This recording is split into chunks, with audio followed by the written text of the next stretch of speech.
Oke, bismillahirrahmanirrahim. Assalamualaikum warahmatullahi wabarakatuh.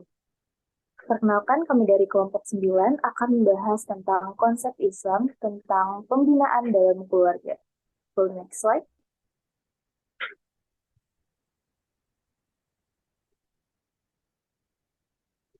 Baik, pada materi ini kita akan membahas tentang keluarga, tujuan pernikahan, rukun dan syarat pernikahan, pendidikan pranikah, tuntunan pembinaan keluarga, konsep talak dan rujuk, serta peran anggota keluarga. Sebelumnya, peran anggota kelompok kami, pertama saya sendiri, saya Rizka Eka Putri Hapsari. Saya Lutfi Sofia. Ya, saya Nurina Prasuti. Mari kita lanjut ke materi pertama. Keluarga dalam perspektif Islam. Keluarga dalam bahasa Arab disebut juga ahlun, atau selain kata ahlun, kata yang memiliki arti keluarga adalah erah dan ba. Kata ahlun berasal dari kata ahliya, yang berarti senang, suka, atau ramah. Menurut pendapat lain, kata ahlun berasal dari ahala yang berarti menikah. Menurut Ahmad Mukhtar Umar tahun 2008. Keluarga adalah suatu kesatuan hubungan antara laki-laki dan perempuan melalui akad nikah. Menurut ajaran Islam, keluarga Islam termasuk dalam keluarga menengah atau middle family karena bermula dari suatu pernikahan yang menimbulkan kedudukan adanya orang tua, suami, istri, saudara, dan anak.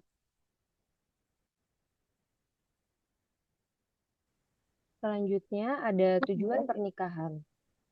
Tujuan utama pernikahan dalam Islam ialah menjauhkan dari perbuatan maksiat. Sebagai seorang muslim, kita memiliki panutan dalam menjalankan kehidupan sehari-hari.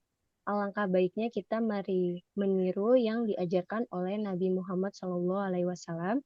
Salah satunya yaitu dengan menjalankan pernikahan dengan niat yang baik.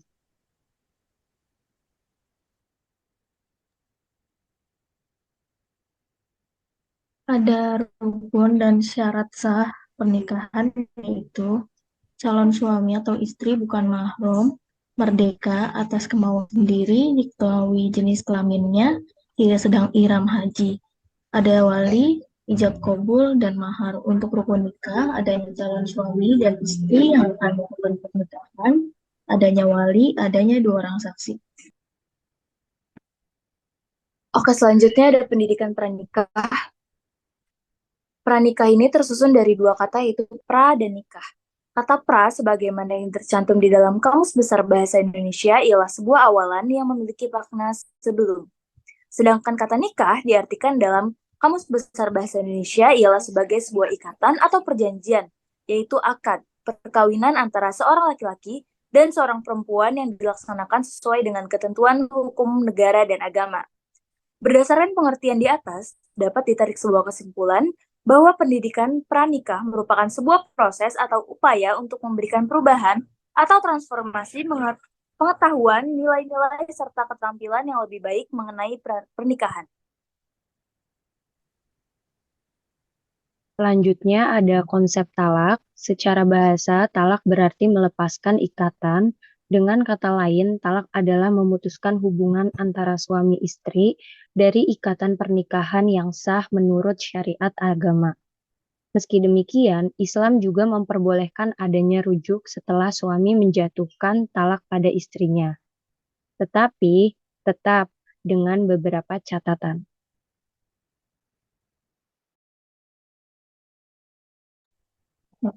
Hukum talak terbagi menjadi 3, yaitu wajib, sunnah, dan haram. Hukum talak menjadi wajib, yakni talak akan dijatuhkan oleh pihak penengah antara suami dan istri karena perceraian antara suami dan istri yang tidak akan mungkin disatukan kembali, dan juga talak merupakan satu-satunya jalan. Hukum talak menjadi sunnah jika suatu talak yang disebabkan istri mengabaikan kewajibannya kepada Allah maupun suka melanggar larangannya. Hukum talak menjadi haram, yakni tanpa alasan yang benar, oleh sebab itu diharamkan karena menyakiti istri yang pada akhirnya akan merugikan kedua belah pihak dikarenakan tidak ada gunanya dan juga kemaslahatan melakukan talak.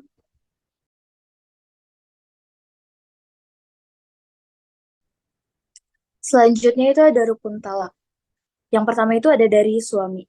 Talak yang dijatuhkan suami terhadap istri telah dianggap sah apabila suami dalam keadaan berakal, baligh, dan berdasarkan kemauannya sendiri, bukan sebuah paksaan dari pihak manapun.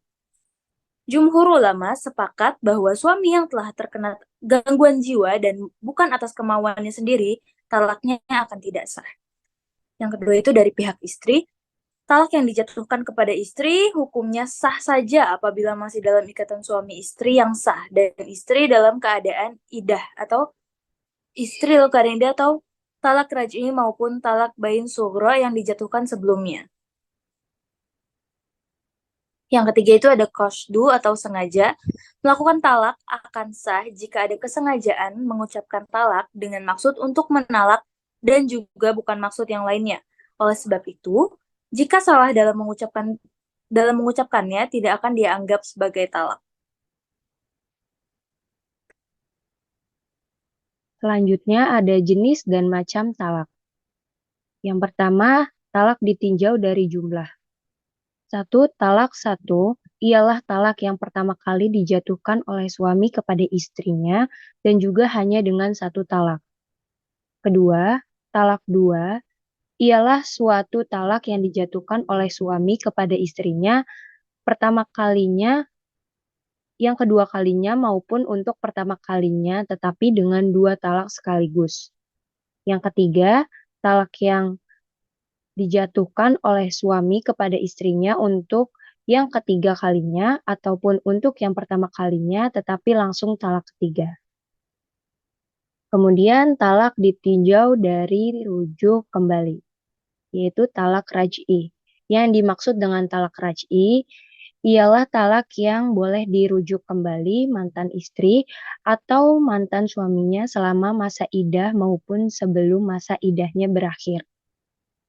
Selanjutnya ada talak bain. Yang dimaksud dengan talak bain yakni talak yang akan dijatuhkan kepada suami dan mantan suami tidak boleh meminta rujuk kembali karena kecuali dengan melakukan akad nikah lagi dengan semua syaratnya serta rukunnya.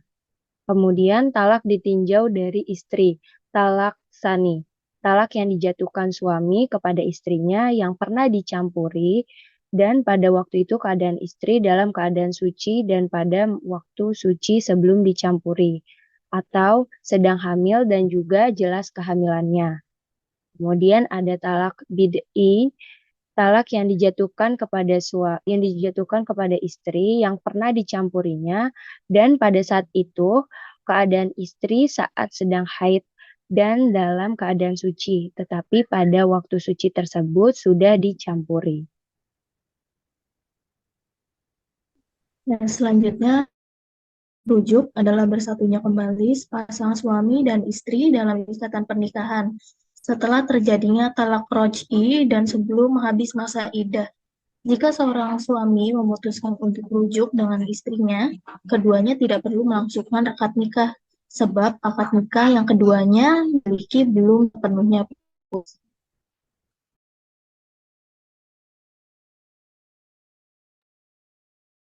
Oke, selanjutnya ada peran anggota keluarga.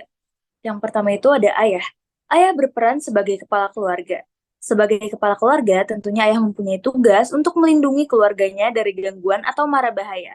Ayah sebagai kepala keluarga juga bertugas mencari nafkah untuk memenuhi kebutuhan keluarga. Ayah juga mempunyai tugas dan tanggung jawab atas pendidikan anaknya. Lalu yang kedua itu ada ibu. Ibu berperan sebagai kepala rumah tangga. Sebagai kepala rumah tangga, maka seorang ibu bertanggung jawab atas keluarganya, terutama atas anaknya. Tugas seorang ibu tidak mudah karena ia harus mengurus dan memperhatikan keluarga. Ibu mempunyai tugas untuk mengasuh anak, menyediakan makan untuk keluarga, membersihkan rumah, mengatur keuangan keluarga, dan memperhatikan pendidikan anaknya. Dan yang ketiga itu ada anak. Anak juga mempunyai peran yaitu sebagai anggota keluarga. Tugas seorang anak yaitu belajar dan menghormati orang tuanya. Anak juga mempunyai hak atas perlindungan dan pendidikan dari orang tuanya. Baik, selanjutnya hakikat pembinaan anak dalam Islam. Yang pertama ada metode suri tauladani. Apabila orang tua bersikap buruk dan tidak terpuji, anak pun akan mengikutinya dan kelak ketika ia tumbuh dewasa, sifat tersebut tetap ada pada dirinya dan sulit diubah karena pengaruh dari orang tuanya semasa kecil. Yang kedua ada metode pembiasaan atau metode yang menitik beratkan pada perilaku anak yang diturunkan dari sifat-sifat baik yang telah ia contoh dari orang tuanya. Selanjutnya akan dilanjutkan oleh Nurmila.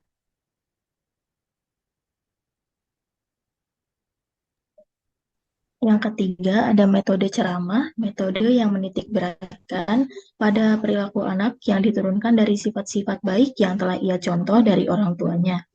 Yang keempat, ada metode kisah-kisah, yaitu metode yang dengan cara menceritakan tentang kisah-kisah pada para nabi di masa lampau. Yang kelima, ada metode diskusi. Metode ini bisa digunakan dalam membina anak karena orang tua dapat berdiskusi dengan anak dengan tujuan untuk memantapkan pikiran mereka dan juga pengetahuan mereka terhadap suatu hal.